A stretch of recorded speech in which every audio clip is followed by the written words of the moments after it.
All right, Vesta, so I want to have this conversation with you tonight. It seems like every night, even though it's the happy holiday season, for some reason, Cleveland cannot get it right. So after all that shedeursanders have done, after Dillon Gabriel had the concussion in the game against the Baltimore Ravens, even in that game, he showed flashes that no one expected. Because after that game, that's when we realized he wasn't getting any first team reps. So we know the history of that. So now we're coming up to week 16 that we just had last week.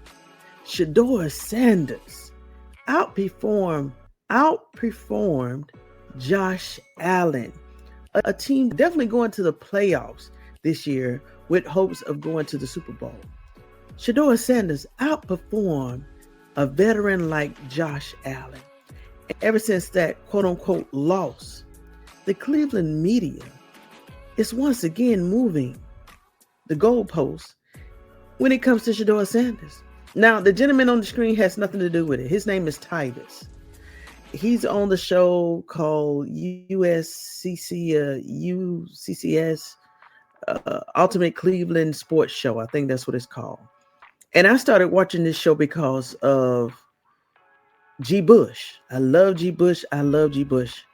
But I started noticing that some of the rounds on YouTube today was discussing some of the narratives that came off of this show within the last 24 hours.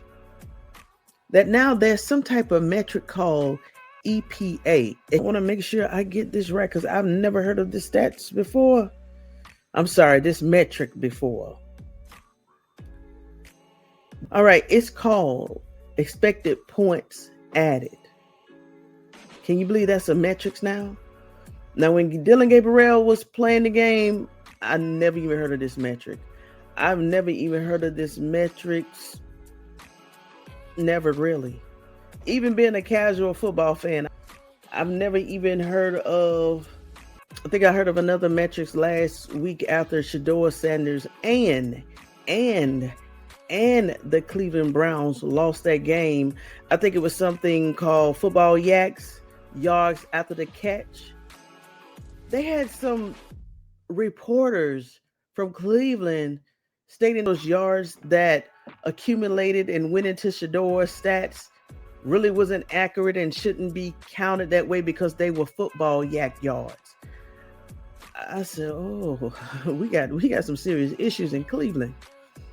All of these new metrics and analytics are coming out from Cleveland to try to discredit Shedeursanders and his talents.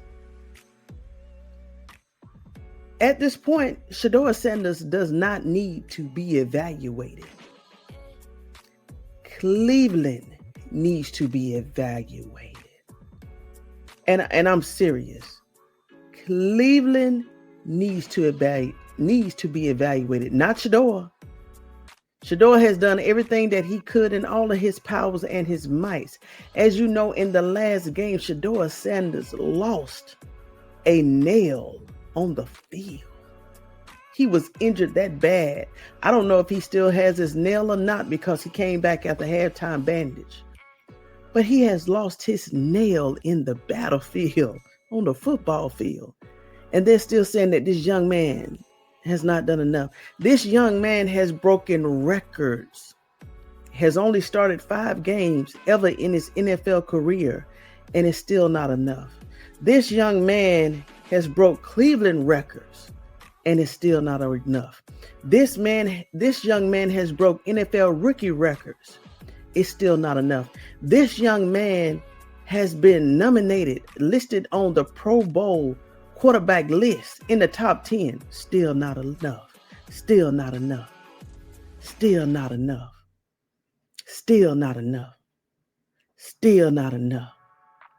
This young man has had the most rushing yards in 3 games, 3 out of his 5 games. Still not enough.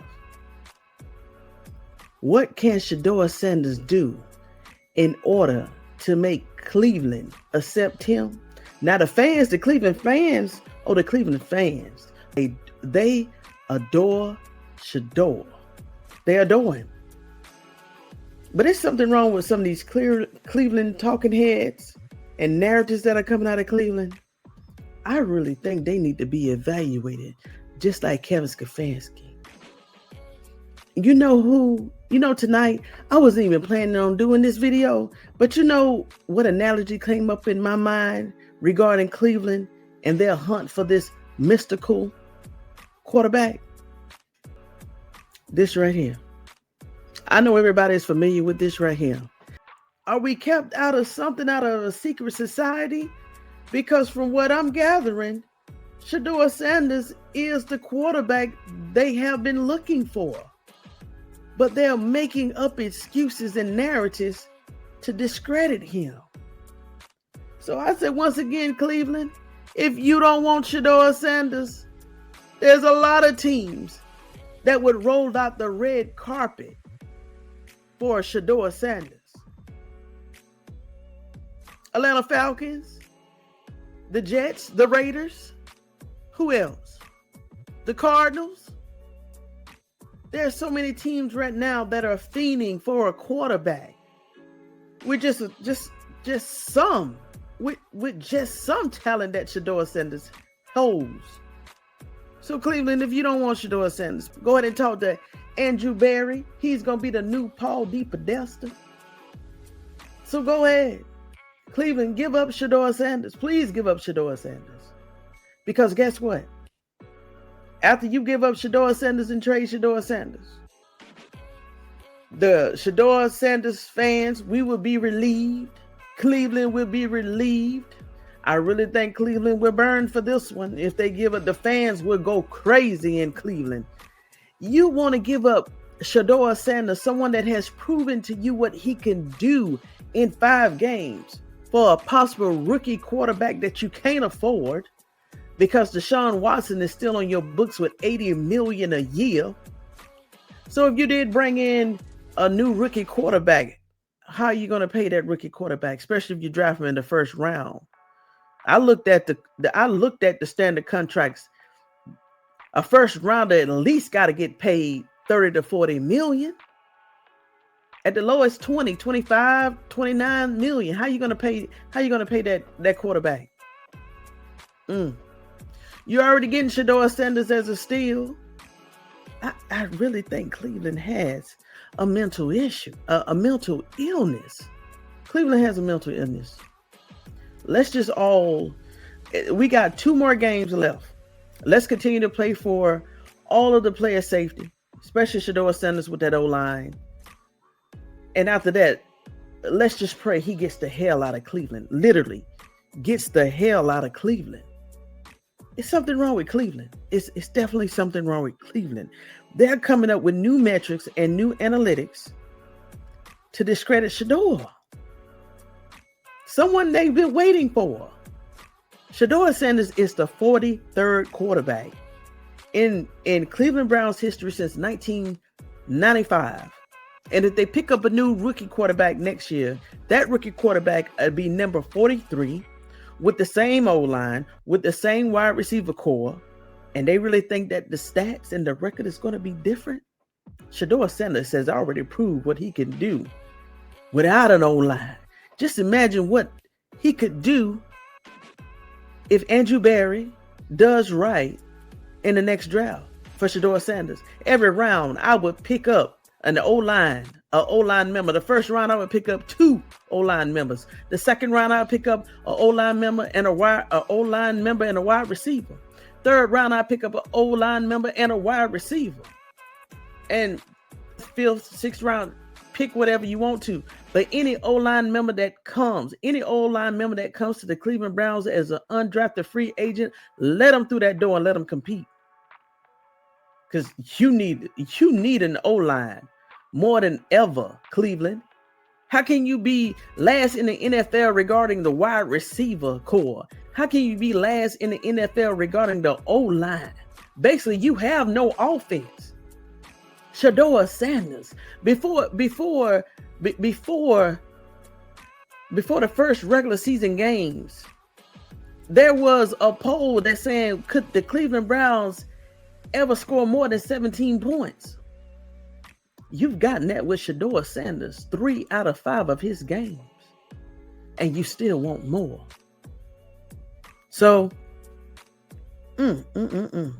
what has Sheduer Sanders done wrong? What did he do wrong in the draft? He showed his confidence. He showed that he had poise. A few chains and a few cars, fancy cars, rattled the establishment? Is that how fragile the NFL is? I didn't know that. I didn't know that. But I would say to every mother and father and young man that's in college right now, if you have any admirations or any goals and dreams of becoming an NFL player, I said put those dreams on hold. Stay in college as long as you can. Control the power of your NIL contract. And don't even look the way of the NFL until they get their stuff together. Because something is wrong. Definitely wrong in Cleveland. I can't speak for the other teams. But there's something definitely wrong in Cleveland. They have Sheduer Sanders. And they discrediting everything that he's done. They only magnifying the losses of the game. But they don't even bring up none of his accomplishments. Falsehoods. One-sided bias. You know, it's funny. In the beginning of this video, I kept stressing Sheduer Sanders and the Cleveland Browns lost. Sheduer Sanders and the Cleveland Browns lost those games. I was stressing that Sheduer Sanders is not the only one on that field. He is not the only player that has to do his job. You know, the O-line has to do their job. The wide receiver core has to do their job in order to win. Sheduer Sanders cannot throw the ball, protect himself, go catch the ball, run a touchdown, kick the extra point, kick the field goal, be on special teams, all at the same time. So whatever mythical quarterback that Cleveland Browns is looking for, please, Andrew Berry, please give Cleveland that quarterback that they're looking for in the next year draft. If the Cleveland Browns trade Sheduer Sanders, they need to be a study case. The Cleveland Brown media needs to be a study case. There's something definitely wrong in Cleveland. I hate to say there's something definitely wrong in Cleveland. Kevin Stefanski has only won 6 games in the last 2 years. If Sheduer Sanders doesn't win the next game against the Steelers or the last game against the Bengals, that means Kevin Stefanski, without Sheduer, for the majority of the last 3 years, the last 2 years, including this year, has only won 9 games. And they say they need a new quarterback. I said they need another head coach badly. Kevin Stefanski did this all wrong. I'm going to say Kevin Stefanski because Kevin Stefanski is the one that lied about that quarterback competition at the beginning of rookie minicamp. If he would have just did right by the whole entire team and not sacrifice the whole entire team, the entire 50-man roster, the record, I'm going to say it, would have been significantly different. Because if he would have put Sheduer Sanders out there after winning the quarterback competition. Kenny Pickett last week, when he played in that Raiders game, he only had 64 yards. Why no one speaking about that? Where's Mary Kay Cabot to speak on that? Where's Tony Grosset to speak on that? Oh, now all of a sudden Kenny Pickett doesn't exist. Now all of a sudden Dillon Gabriel doesn't exist. I tell you one thing, Dillon Gabriel definitely exists, because when I saw Dillon Gabriel run out on that field last week when Sheduer Sanders had to go into the locker room to get his hand taken care of, oh, those fans made it loud and clear that they did not want Dillon Gabriel. So Cleveland, go ahead and tempt fate and go ahead and draft another quarterback. I would love to see what the outcome is for your establishment and definitely for Sheduer Sanders' new home. There's no way that another team is going to treat Sheduer Sanders like this. And if they do, we definitely know that it is collusion. Oh, we haven't forgot that word either. We haven't forgot the collusion conspiracy. But as of right now, that's on the back burner. Kevin Stefanski is your problem, Cleveland. And if you think that it's not Kevin Stefanski, you got a mental issue also. So, Vestals, until next time, you make sure you get your notes, your drink, and your vest, because we vested up today. I want to go ahead and show you this clip. Lastly, I want to go ahead and show you this clip on the young man that they're hating on. The young man named Shedeursanders. Cleveland hates this quarterback right here. Cleveland hates this phenomenal named Shedeursanders. They got a steal in a 5th round pick that has the talent of a 1st rounder, and they're still looking for their quarterback. So let's go ahead and see the young man that they disregard and hate so much. Come to the stage, Shedeursanders. Go ahead and tell him. Go ahead and tell him how you feel about the current situation. Let's try to figure out why they hate this young man so much. Maybe we missing something. Yeah, I just can't make those costly turnovers, and have the expectation to win. Just got to get more completions. I got to get more completions, and even whenever we're down or anything, I can't press. I just got to remain having those mental notes to myself. Just work within the game and just keep driving the ball, get first down. I'm just excited that I'm able to get everybody's best. I'm excited about that. That makes me feel proud. That I have that. I'm just getting in the league and my feet settled and everything. So I get excited, knowing I'm able to face those challenges, because you gotta understand this year right here, this the worst it's gonna be. You know what I'm saying? So it's like this the foundation. This is where I'm building from. This is where I'm understanding different things. This is where everything's translating for me. So I'm excited about it. I'm extremely excited about it, because I know we're gonna get them. I know we're gonna get them eventually. And just keep driving the ball, get first down. I'm just excited that I'm able to get everybody's best. I'm excited about that. That makes me feel proud.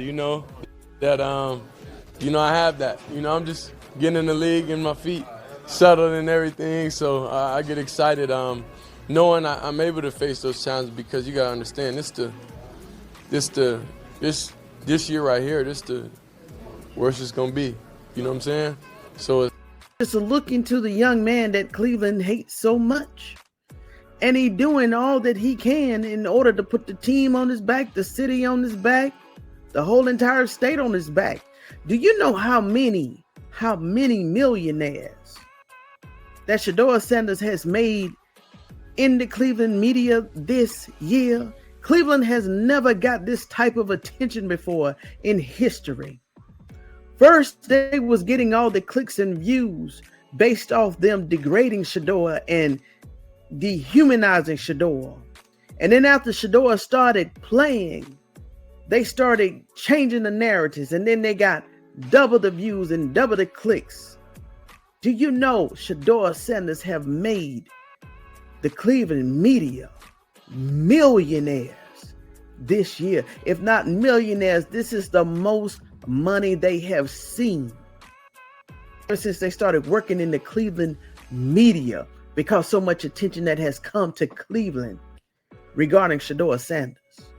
So Cleveland media, if you don't want Sheduer, go ahead and have a secret meeting with Andrew Berry and Jimmy Haslam and tell them to release Sheduer, trade Sheduer as soon as they can after the regular season, because for some reason he still is named QB1 for the remaining 2 games. For as I know, Dylan Gabriel is off for concussion protocol. Put him back out there for the remaining games so Shedeursanders can stay safe. But go ahead and talk to Cleveland and tell them just to release Sheduer. Be over with it, be done with it. The new Cleveland Brown fans, we will exit stage right. Shedeursanders would exit stage center, and we can be done with this horror story. All right, Vesters, I'll talk to you tomorrow. Happy holidays. I know this is not a discussion that I thought I would have, but I definitely want to bring it to your attention. that now, once again, the Cleveland media is moving the goalposts once again to world of the unknown. I don't even know where they heading to. Maybe another planet regarding the shedeursanders, the standards and the metrics that he has to meet in order to prove them that he's worthy. Shedeursanders have already proved that he's worthy. Shedeursanders, it's your choice to stay there, young man. All right, Vestas, I'll let you go. I just want to bring this to your attention.